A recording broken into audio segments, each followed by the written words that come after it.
4번은 체킹하셔야 됩니다. 아주 잘 나온다는 거예요. 청소년 특별회의란 게 있어요. 청소년 특별회의가 있는데 1번 체킹하십시오. 자, 여러분들은 청소년 특별회의가 무엇이라고 생각합니까? 그러면 1번만 말씀하셔도 되는 거예요. 청소년 기본법에 있는 거예요. 청소년 기본법에 있는 것으로서 청소년 대표하고요, 청소년 전문가들이 연간 토론과 활동을 통하여 매년 해도 돼요. 토론과 활동을 통하여 청소년의 시각에서 청소년이 바라는 정책 과제를 발굴하고 여성가족부, 정부에 건의하여 정책화하는 청소년 참여기구가 청소년 특별회의라고 하는 거예요. 자, 밑에 있는 것들은 이제 그냥 참고만 하셔도 됩니다. 여성가족부, 지방자치단체, 청소년 참여위원회 위원들과 청소년 추진단으로 구성되어 있고요. 청소년 특별회의에 참여할 수 있는 방법은 청소년 특별회의에는 매년 2월에서 4월경 여성가족부를 비롯한 각 시도 청소년 참여위원회 위원, 청소년 추진단 공개 모집 시 지원하여 선발될 경우 참여가 가능하다고 합니다. 자, 1번 정도만 아시면 돼요. 자, 1번 내용을 다시 한번 봅니다. 무슨 법에 있다고요? 청소년 기본법에 있고요. 어떤 사람들이 참여한다고요? 청소년 대표와 청소년 전문가들이 하는데요. 자, 어떤 활동을 한다고요? 토론과 활동을 통해서 매년 활동을 통해서 하는 일은 이거예요. 청소년 시각에서 청소년 정책과 과제를 발굴해요. 그래서 정부에 건의를 해서 청소년의 그 입장에서 청소년 정책을 입안할 수 있도록 돕는 청소년 참여기구예요. 그게 바로 청소년 특별회의다. 이렇게 정리할 수 있습니다. 좀 더 정리가 됐죠? 자, 1번 정도 아시면 되니까 이 정도 하시고요. 자, 밑에 보면 박스가 하나 있습니다. 그 박스를 한번 보실래요? 청소년 특별회의의 문제점이 있고요. 청소년 특별회의의 성과가 있습니다. 이거는 이제 꼬리 질문, 후속 질문으로 나올 수 있는 것들인데, 청소년 아무래도 이제 구성원들이 소수가 참여하다 보니 특별회의 구성원의 대표성 문제가 발생할 수 있어요. 대표성 문제에 동그라미 1. 그 다음에 정책 의제에 어젠다라고 하는데 정책 의제에 대한 공감이 부족한 부분이 있어요. 아무래도 이제 대표성에 문제가 있으면 다른 사람의 많은 것들을 반영할 수가 없기 때문에 좀 공감이 부족한 부분이 없지 않아 있을 수 있겠죠. 세 번째는 추진 일정의 가변성. 그 다음에 네 번째는 특별회의 구성원의 명확한 역할 정립의 미비. 자, 어떠한 청소년 특별회의 여러 구성원들이 있잖아요. 그 구성원들 사이에 명확한 역할이 정립돼야 되는데 그게 조금 미흡하다라고 하는 것을 이야기하고 있습니다. 자, 이해만 하시면 됩니다. 자, 그리고 한 가지만 말씀하시면 돼요. 여러 가지 막 백화점식으로 나열하지 마시고 한 가지 정도 이야기하셔서 거기에 대해서 생각하는 바를 말씀하시면 되는 겁니다. 그 다음에 청소년 특별회의의 성과입니다. 청소년이 제안한 의제가 관련 부처 정보 대안 창출로 이어진다라고 했어요. 이거는 청소년 특별회의의 기능이잖아요. 그러니까 청소년 대표도 참여하고 청소년의 전문가들도 참여하는 가운데 청소년의 시각에서 청소년의 정책의 의제로 발전시켜 나가는 것이니까 이것이 일종의 성과라고 볼 수가 있겠죠. 청소년이 청소년 정책에 직접 참여하는 계기가 마련되는 것이고요. 특별회의를 계기로 해서 관련 부처 간의 유기적 업무 연계라든지 협력적인 네트워크 구축이 가능해졌다라고 하는 것입니다. 특별회의에 여기 보시면 그 청소년 참여위원회 위원도 있고 여성가족부라든지 지자체라든지 그 다음에 청소년 추진단 이런 청소년 전문가들 뿐만 아니라 청소년 대표도 들어간단 말이에요. 그래서 이 관련 부처가 여성가족부 외에 청소년과 연관된 이러한 관련 부처들이 많이 있을 건데 뭐 교육부도 들어갈 수 있겠죠. 그래서 관련 부처 간의 유기적인 업무 연계, 그 다음에 협력 네트워크 구축 이런 것들이 가능해졌다라고 하는 것입니다. 자, 청소년 특별회의 성과도 하나 정도만 이야기를 하시면 돼요. 그런데 1번과 연결해서 이야기할 때 가장 좋은 게 1번이에요. 1번. 1번의 그 내용이 바로 청소년 특별회의의 개념과도 연관성이 많이 있거든요. 그래서 연결해서 말씀하시기가 참 좋죠. 청소년이나 청소년 전문가가 제안한 어떠한 내용들이 청소년 정책의 의제 또는 대안으로 창출될 수 있다는 그런 연결선에 있기 때문에 상당히 저는 청소년 특별회의가 이런 부분에서는 좀 성과가 있다라고 생각을 합니다. 이렇게 말씀하셔도 되겠습니다. 자, 이제 위센터 들어갑니다.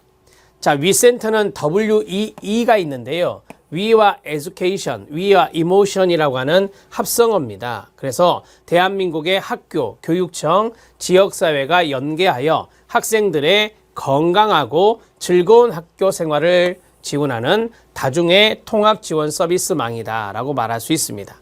자, 위센터는 아시다시피 학교와 연관성이 있고 교육청, 교육지원청과 연관성이 있고 지역사회와 연관성이 있잖아요. 오로지 누굴 위해서 그러냐? 학생들을 위해서 하는 거예요. 위센터의 주체는 학생들이거든요. 그래서 학생들의 건강하고 즐거운 학교 생활을 지원하는 다중의 또는 복합적인 해도 돼요.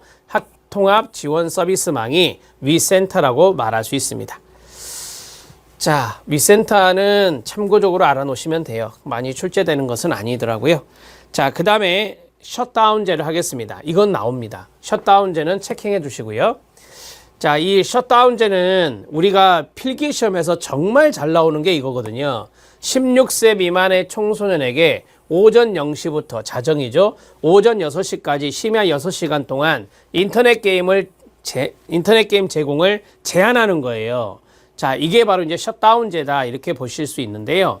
청소년 인터넷 게임 중독을 예방하기 위해 마련된 제도입니다. 이렇게 보시면 되고요. 신데렐라법이라고도 합니다. 셧다운제의 골자는 바로 이거다. 이 필기에서도 아주 잘 나오는 것이니까 많이 외우셨을 거예요. 몇 세 미만? 16세 미만. 시간은요, 0시부터 6시까지입니다. 심야 시간 6시간 동안에 바로 인터넷 게임 제공을 제한하는 것을 셧다운제다 이렇게 이야기합니다. 자, 셧다운제에 대한 참고가 나와 있는데 봐주시기 바랍니다. 최근 경제부총리는 서비스 산업 혁신 전략을 통해 관련한 내용을 전했습니다. 먼저 셧다운제는 단계적으로 완화될 계획입니다. 정부는 게임 업계가 자율 규제를 강화한다는 전제로 민관 협의체를 구성해 규제를 완화한다는 방침을 밝혔습니다. 근데 아직까지는 이거예요. 법률적인 내용을 아실 필요가 있기 때문에 이 내용을 하고, 이거는 최근에 이제 경제부총리가 어떤 보도 자료에 나온 거예요. 그래서 앞으로는 좀 이렇게 규제를 완화한다라고 하는 것을 이야기해서 제가 이거를 팁으로 넣어드렸어요. 그래서 말 그대로 참고입니다. 자, 그러면 이러한 것에 대해서 어떻게 생각하시나요? 만약에 면접위원이 이런 것들을 알고 들어가실 수 있거든요. 최근에는 셧다운제를 단계적으로 완화한다고 하더라고요. 자, 이거는 게임 업계가 자율 규제를 한다는 전제 조건 하에 정부가 이렇게 한다는데 어떻게 생각하십니까? 이렇게 물어볼 수 있겠죠. 그럼 여러분들은 좀 이렇게 뭐라 할까요? 완화한다. 정부가 완화한다고 해서 여러분들이 완화하는 것에 찬성합니다. 이렇게 물론 말씀하셔도 되지만 꼭 그렇게 안 해도 되는 거예요. 저 같으면 서비스 산업 혁신 전략이라고 해서 어떤 게임 업계, 여기 나오잖아요. 게임 업계의 좀 활성화 이런 것들을 위해서 이런 것들을 완화시킨다는데 저는 거기에서 좀 반대합니다. 이렇게 말씀하시면 된다고요.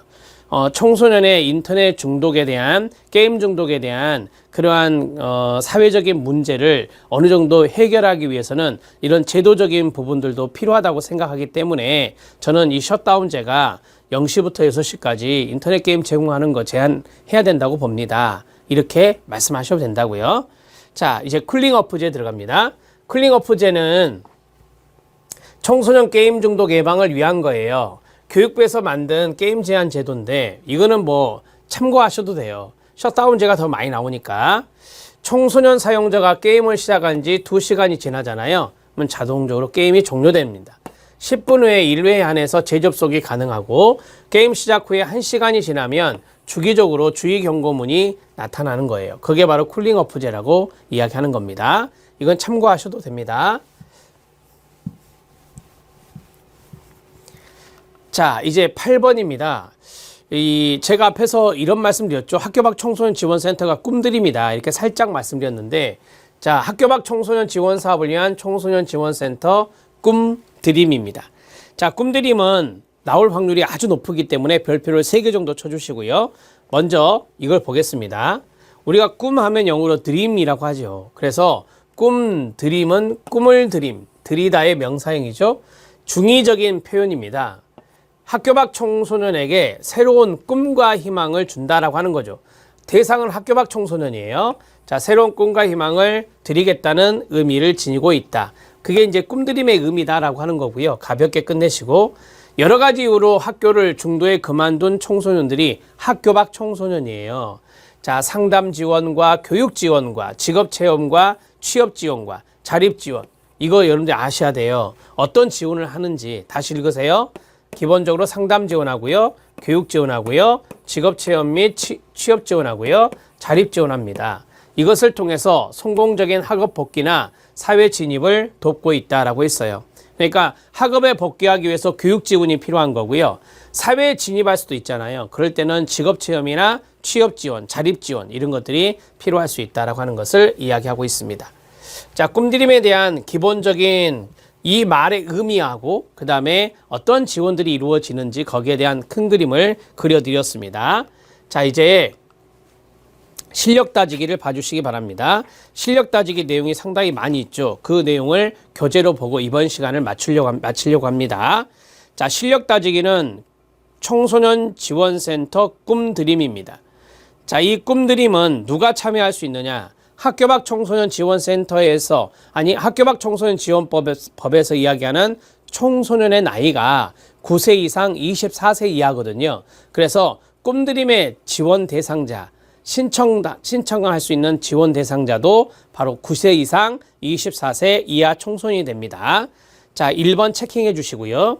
개인적인 사정으로 학교를 중도에 그만둔 청소년, 정규 학교를 그만둘까 고민하고 있는 학업 중단 숙려 대상 청소년 등이 꿈드림에 참여할 수 있습니다. 자, 그 다음에 어떻게 참여하지요? 직접 신청이나 온라인 신청이 있습니다. 자, 참여 비용은 무료고요. 자, 넘기시고요. 꿈드림에서는 어떤 도움을 받을 수 있나요? 꿈드림을 방문한 청소년들은 따뜻한 전문가 선생님들과 함께 상의하여 각자 목표를 정하고 그에 맞는 도움을 받게 됩니다. 앞에서 말씀드렸죠. 지원이 있었어요. 상담 지원은 가장 기본적일 거고, 만약에 교육의 욕구가 있다 또는 취업의 욕구가 있다, 거기에 따라서 맞춤형 지원이 이루어진다라고 하는 것을 이야기하고 있습니다. 꿈드림이 걸어온 길이 있습니다. 2014년, 2015년, 2016년, 2017년, 2018년, 2019년이 있는데요. 2019년을 체크해 주시면 될 것 같아요. 학교 밖 청소년 지원센터 꿈드림 운영기관은 총 214개 지역으로 확대가 됐다. 그래서 광역이 16개소가 있고요. 기초자치단체가 198개소가 있습니다. 그리고 직업 역량 강화 프로그램 사업 실시도 9개 시도센터에서 하고 있다는 것이죠. 자, 여러분들이 예전에 많이 들어봤던 이름들이 위에 있죠. 두드림 해밀 운영기관이 있습니다. 자, 그 다음에 쭉 내려오시면 취업사관학교 2017년에 내일이룸학교, 자, 이러한 것들도 취업사관학교에 해당되는 명칭이 바로 내일이룸학교가 됩니다. 그런데 여러분들 지금 현재 학교 밖 청소년 지원센터는 두드림 해밀 운영기관이 아니고 꿈드림이다. 이렇게 이제 생각하시면 돼요. 그래서 꿈드림이 출제가 되는 겁니다. 자, 그리고요, 참고 내용을 보겠습니다. 꿈드림 프로그램 흐름도가 있어요. 그 자리 별표 하나 치시면 됩니다. 자, 우리가 이제 앞에 꿈드림이 걸어온 길에 상담 지원, 교육 지원 이거 있었잖아요. 이거 내용하고 그 다음에 참고에 있는 내용하고 거의 비슷하기 때문에 제가 이걸로 보겠습니다. 자, 꿈드림 프로그램 흐름도를 보면 참여 신청을 합니다. 그러면 초기 상담이 들어가고요. 자, 왼쪽부터 들어가면 마음이 힘들어요. 그러면 상담 지원이, 공부를 하고 싶어요. 그러면 교육 지원이. 일을 하고 싶어요. 그러면 직업 지원이. 그 다음에 재능을 키우고 싶어요. 그러면 자립 지원이 이루어진다라고 하는 거예요. 거기 직업 지원이 있었는데 그 직업 지원은 정확히 말하면 직업 체험 및 취업 지원이에요. 직업 체험 및 취업 지원이에요. 그게 이제 앞에도 나와 있었죠. 자, 그러면 상담 지원이 있는데 대면 상담, 면대면 상담, 전화 상담, 온라인 상담, 찾아가는 상담 다양하게 할 수 있어요. 자, 그 다음에 교육 지원이 있어요. 학습 동기가 강화될 필요가 있겠죠. 그 다음에 학습 능력이 향상되고 그 다음에 검정고시 대비반이나 대학 입시 지원이나 복교 지원, 다시 학교에 돌아가는 거, 복교 지원 이런 것들이 학교 지원에 해당될 수 있습니다. 아무튼 학습이나 학업이나 학교와 연관성이 있는 것이다 라고 보면 되겠고요. 자, 직업 지원은 직업 적성 검사 기본적으로 해야 되겠죠. 자립준비 프로그램, 그 다음 직업체험, 직업역량 강화 프로그램, 전문 직업훈련 연계. 자, 이런 것들이 직업학교 이런 데와 연계할 수 있겠죠. 그 다음에 자립지원은 자기개발입니다. 문화나 예술이나 스포츠 등, 그 다음에 근로권 교육이나 보호, 기초생활지원, 건강검진 이런 것들이 여기에 들어갈 수 있겠습니다. 자, 두 가지죠. 하나는 학업에 복귀하든가 아니면 하나는 뭐예요? 네, 사회에 진입하거나 둘 중에 하나인데 그러면 학업 복귀는 검정고시 합격이나 상급학교 진학이나 복학, 대안학교 이런 것들이 되겠습니다. 자, 사회 진입을 위해서는 자격증 취득이 필요하잖아요. 그래서 자격증 취득을 해서 직업훈련을 받고 그 다음에 취업에 성공한다라고 하는 겁니다. 그래서 인턴십 이런 데도 참여할 수 있고요. 자, 마지막은 뭐죠? 사후관리하는 겁니다. 자, 이렇게 학업에 복귀했고 사회 진입했다. 그러면 팔로우업을 해야 된다 이거예요. 사후관리가 필요하다라고 하는 것을 이야기하고 있습니다. 자, 꿈드림 프로그램 흐름도 이거는 기관에 있는 것을 가져온 건데요. 이 밑에 있는 대로 센터에 따라서 프로그램 흐름도가 약간 달라질 수도 있습니다. 자, 마지막 실력 따지기 서비스 지원 체계를 보도록 하겠습니다. 서비스 지원 체계에서 첫 번째 한국 청소년 상담 복지 개발원이 있습니다.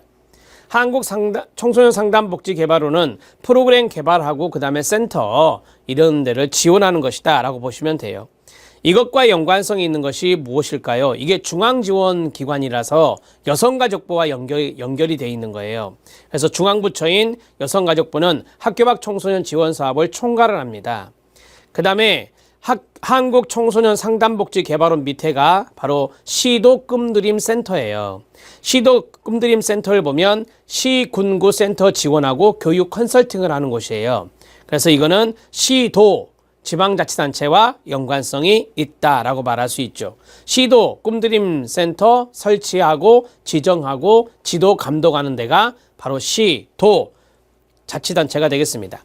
자, 밑에 이제 시군구로 내려갑니다. 시군구 꿈드림 센터는요, 네, 학교 밖 청소년과 직접 맞닿아 있으면서 대면하면서 학교 밖 청소년 발굴하고 상담, 교육, 직업체험 취업지원, 자립지원 앞에서 했던 것들 사후관리까지 하는 거예요. 시군구에서요. 그래서 오른쪽에 보시면 시군구 지역자치센터에서 시군구 꿈드림 센터 설치, 지정, 지도감독 하는 것입니다.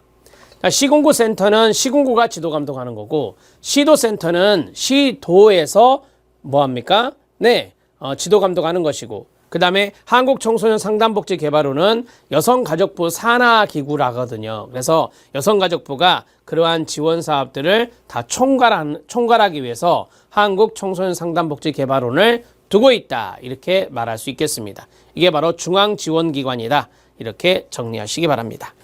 자, 여기까지가 이번 시간입니다. 마지막에 있는 꿈드림은 꼭 잘 알아놓으시고요. 어떤 사람이 신청할 수 있고 어떤 지원들이 이루어지고 있는지 그리고 꿈드림의 프로그램 흐름도는 어떻게 되는지 그 프로그램 흐름도를 이 이미지를 머릿속에 맵화해서 이것을 정리해 놓으셔야 돼요. 초기 상담을 하고 맞춤형의 지원을 한다. 상담 지원, 교육 지원, 그 다음에 직업 체험 및 취업 지원, 자립 지원이 있는데 맞춤형의 지원이 이루어진다. 그리고 학업에 복귀하든지 사회에 진입하게 되는데 거기에 대해서 사후관리도 하고 있다. 이런 식으로 크게 맵화해서 매핑이라고 하죠. 마인드맵, 매핑해서 여러분들이 기억해 내시면 되겠습니다.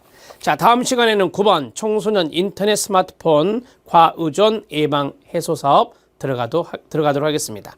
수고하셨습니다.